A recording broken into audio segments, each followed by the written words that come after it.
Warning, high winds approaching, water level rising, temperature increasing, voltage overloading.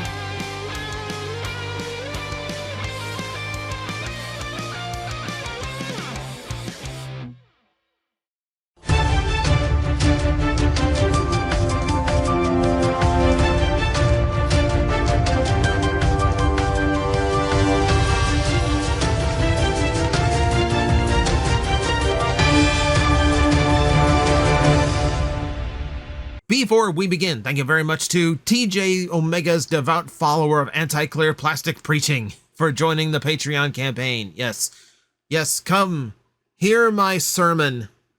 I was preaching of the sins of translucent plastic in the long distant past of 5 years ago.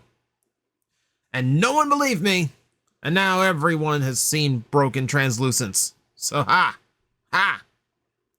Thank you very much for your contribution. It is a large enough contribution to get you a review request. Please DM me over on Patreon in order to submit that. Also, for anyone who wants to join the Patreon, and if you are using an Apple product, do not use the Patreon app itself. They just switched over to the point where Apple is now charging a 30% fee on top of it. So don't do that. Don't.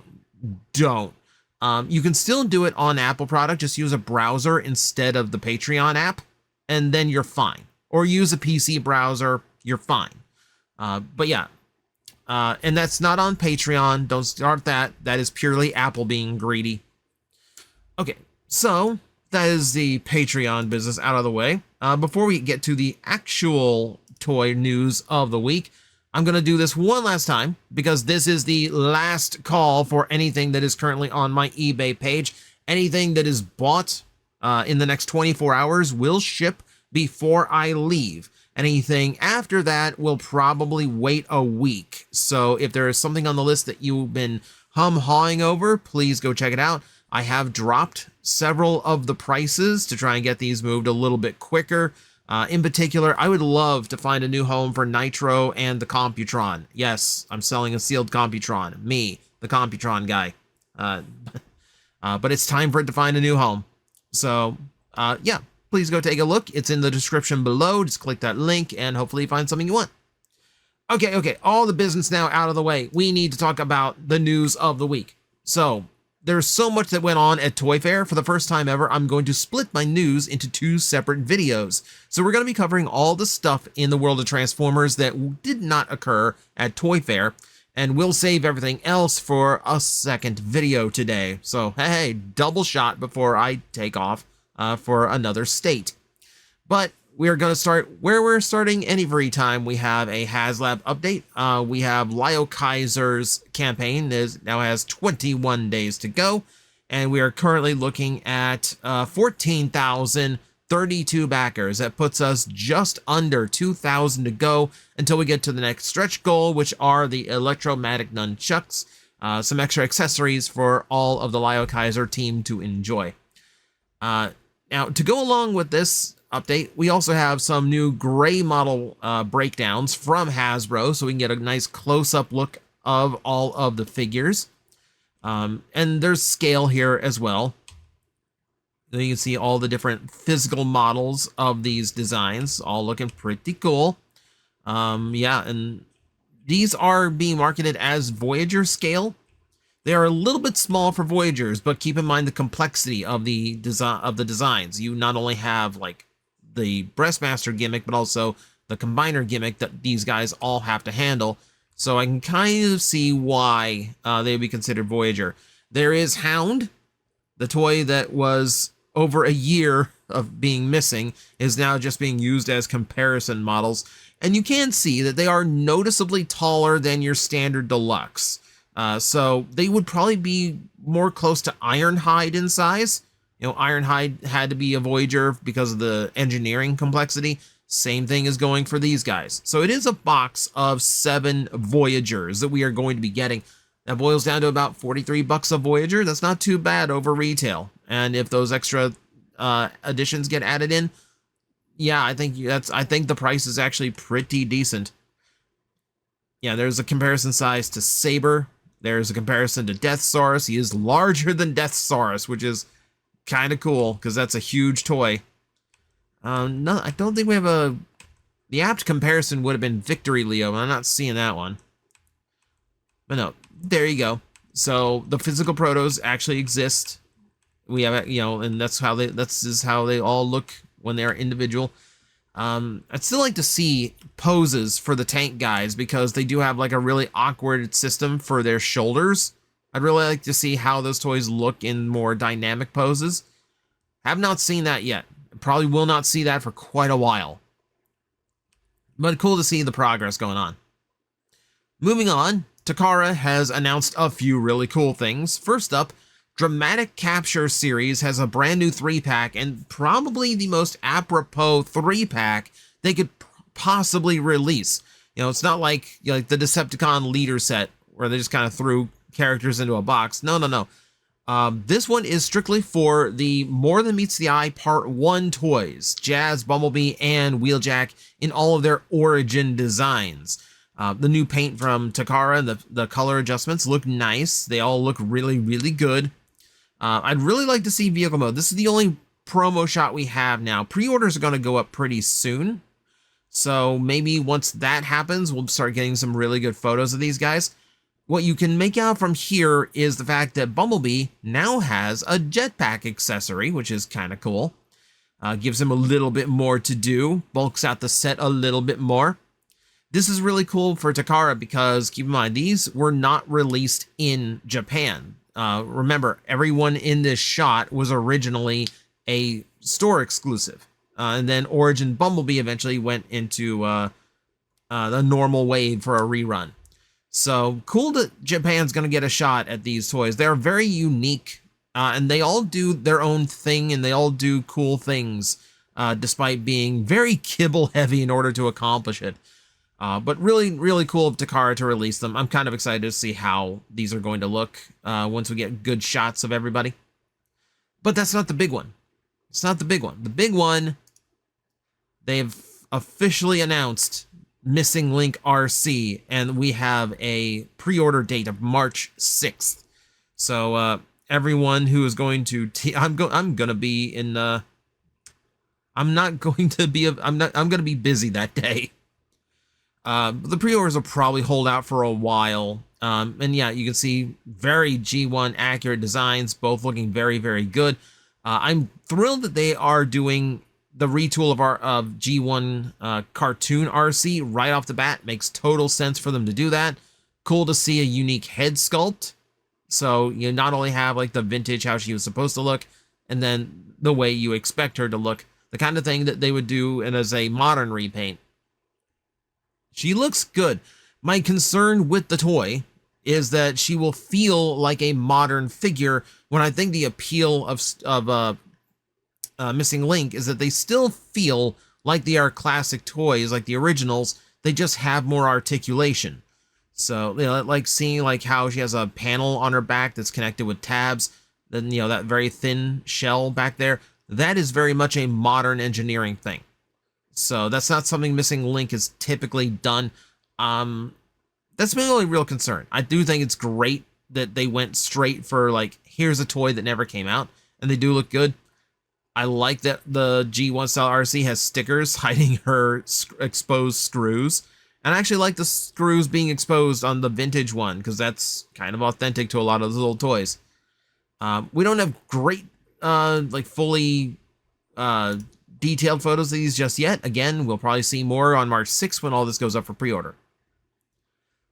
Speaking of, you are now able to pre-order a Siege figure and an Earthrise figure. Huh. So, for whatever reason, they decided that Siege Prowl and Earthrise Trailbreaker both needed a reissue. Same packaging and everything, they're just releasing them again. These are the new stock photos. There's no change or update to them whatsoever. Now, don't get me wrong, I love me some Trailbreaker. So I will accept that, you know, maybe they thought there was enough demand for Trailbreaker to go, let's just do another run for people who might have missed out the first time. Why Siege Prowl? Why Prowl? Like, that's not exactly a version of the mold everyone likes. I think everyone's just kind of waiting for like a buzzworthy version of that toy that just takes out the translucent plastic and looks more cartoon accurate. Like, you know, and isn't horribly scarred from battle damage. Why re-release the Siege one? I thought we all moved on from the Siege mold. It's a super weird choice from Hasbro. Like, Trailbreaker I can kind of get, but like the Cybertronian Prowl? It's a very odd call. It's a very odd call. But hey, good of you if you missed out on it. You know, you got a second shot. Let's take a look at some other things here. Blockies, ahead of Toy Fair, showed off their brand new EX Elite Bumblebee, who does look fantastic. It's limited to 500 units. It just got released, so, and this is all pre-sale right now. Special metallic paint version of the previous Blockies Classic Class Rise of the Beast Bumblebee, easy to build model kit with extra accessories and LED lights. He will be limited to 5,000 units for $19.99. It's sold exclusively on the Blockies US website. So, if you really like your Blockies model kits, and I've built this one, it's a fun little kit. There's going to be a very special gold one that you can only buy on the website. So if you're a big collector, you're going to have to get that because only 5,000 of them. Not the only one who had something new in the weird collectible realm. Yay, we actually have bear bricks again. So we knew they were doing new bear bricks. These are, again, the 400% size. These are the jumbos. And they still have the same transformation scheme. So we have this bear monkey. We have the bear monkey that transforms into a brown and orange take on Optimus Prime. This is Baby Milo, I believe. If I'm correct. I'm just reading off what I see above. And now here we have this weird camo. The other name is Camo Sharp. Okay, that is definitely shark-ish and definitely has camo, so I'm not going to dispute that. He looks a little odder in robot mode. Looks a little bit odd. The asymmetry is interesting. Super weird collectibles, but they are going to be available for the people who like them. I think I like the monkey bear better, if I'm being honest with you. Here's something that came out of Toy Fair, but I think this one was fun enough that we can just include it here. And it's not reveals or releases or anything. It's this. There is a checklist that was given out at Toy Fair for Studio Series, and it's done up the same way as the classic, little fold-out posters and catalogs from the original G1 toys. Super cool to see, very retro. Yeah, I do enjoy it. Like, this is just a nice little fun thing to do. You know, and then on the back side, it's a full poster for Devastator. Only 2 of the members shown in color, so not something that would make for a good poster for long, but still, it's a cool little retro piece. It's nothing thrilling, but it's cool that Hasbro decided to do it for the Toy Fair. If you are paying attention to things like exclusive online releases, Collector Con for Walmart is coming up on March 13th and 14th. There's usually Transformers involved, as you can see by this Optimus Prime here. These are going to include exclusive stuff, so you'll probably have to be there March 13th when it drops just to make sure you do not miss out. No idea what it's going to be yet. I presume it might be Optimus Prime. Did they release that G1 Retro Optimus yet? I've lost track of that one completely. Either way, keep an eye out. You also have finger puppets that you can now order. So these are officially licensed, about $12 each, relatively. They're going to be out in May. You get Optimus Prime, Bumblebee, Megatron, and Starscream, the 4 you need to fill your hand. And then you got to figure out, there's no one for the thumb. There's only 4 of them. I have 5 digits on this hand that must be covered. And then I must have 5 Decepticons, 5 Autobots, so that I may clap and have them battle. Fun little thing. And it's such a bad segue, I admit. There's one more thing we have to discuss. It's not fun, it's not pretty, but it is worth mentioning. Roberto Orci, the writer for the live action movies, has unfortunately passed away. Only 51 years old. It's way too young after battling kidney disease. So all the best wishes to him and his family and his friends. Yeah. I talk a lot about those films, the original and the Revenge of the Fallen, but I take nothing away from him. I'm not great at this. But, thank you for serving the fandom. Thank you for, writing a script that actually it made this entire fandom explode. So thank you for your work, Roberto. And that's going to do it for our news roundup. So thank you everyone for watching. I will see you next time.